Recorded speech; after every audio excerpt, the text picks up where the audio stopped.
ଶ୍ରୀରାମ ଲକ୍ଷ୍ମଣଙ୍କୁ କାହିଁକି ଦେଲେ ମୃତ୍ୟୁଦଣ୍ଡ? ପୌରାଣିକ କିମ୍ବଦନ୍ତୀ ଅନୁଯାୟୀ ଯେତେବେଳେ ପ୍ରଭୁ ଶ୍ରୀରାମ ଲଙ୍କାରେ ରାବଣକୁ ହତ୍ୟା କରିବା ପରେ ଅଯୋଧ୍ୟାକୁ ଫେରୁଥିଲେ ଓ ଅଯୋଧ୍ୟାର ରାଜା ହୋଇଥିଲେ, ସେତେବେଳେ କିଛି ଦିନ ପରେ କାଳଦେବତା ଯମରାଜ ଭଗବାନ ଶ୍ରୀରାମଙ୍କ ଦରବାରକୁ ଆସିଥିଲେ।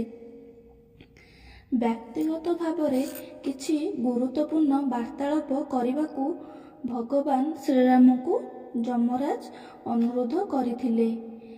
ଯମରାଜ ଭଗବାନ ଶ୍ରୀରାମଙ୍କୁ କହିଥିଲେ, ମୁଁ ଆପଣଙ୍କୁ ଗୋଟିଏ ବଚନ ମାଗୁଛି ଯେ ପର୍ଯ୍ୟନ୍ତ ଆମ ଭିତରେ କଥାବାର୍ତ୍ତା ଚାଲିବ, ସେ ପର୍ଯ୍ୟନ୍ତ ଆମ ଭିତରେ କେହି ଆସିବେ ନାହିଁ ଏବଂ ଯିଏ ଆସିବ ଆପଣ ତାକୁ ମୃତ୍ୟୁଦଣ୍ଡ ଦେବାକୁ ପଡ଼ିବ।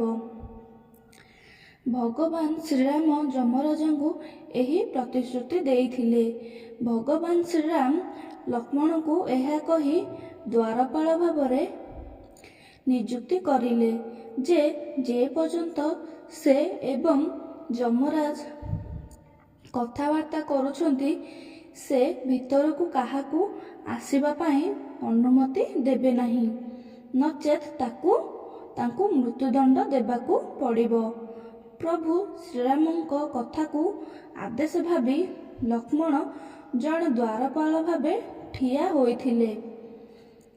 ଏହି ସମୟରେ ଋଷି ଦୁର୍ବାସାର ଅଯୋଧ୍ୟାର ତାଜମହଲରେ ପହଞ୍ଚିଲେ।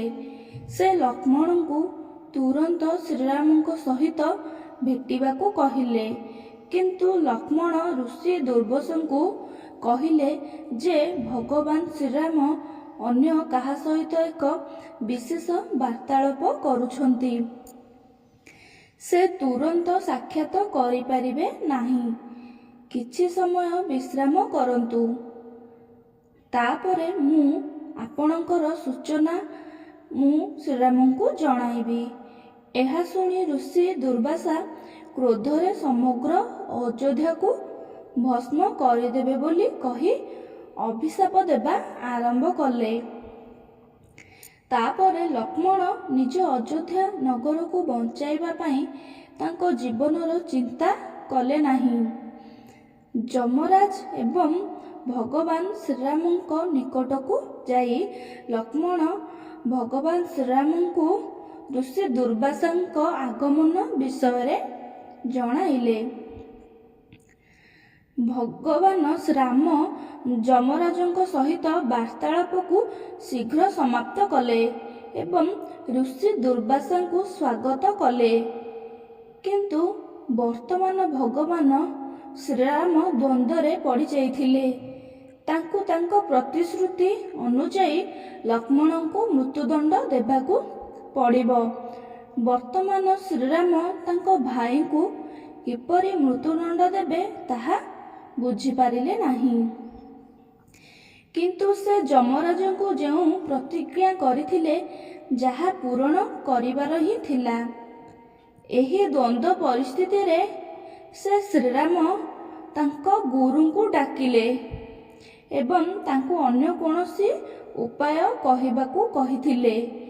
ଗୁରୁଦେବ କହିଲେ ଯେ ନିଜ ପ୍ରିୟ ବ୍ୟକ୍ତିଙ୍କ ପରିତ୍ୟାଗ ତାଙ୍କ ମୃତ୍ୟୁ ସହିତ ସମାନ, ତେଣୁ ଆପଣ ଆପଣଙ୍କର ପ୍ରତିଜ୍ଞା ପାଳନ କରିବା ପାଇଁ ଲକ୍ଷ୍ମଣଙ୍କ ପରିତ୍ୟାଗ କରିଦିଅନ୍ତୁ।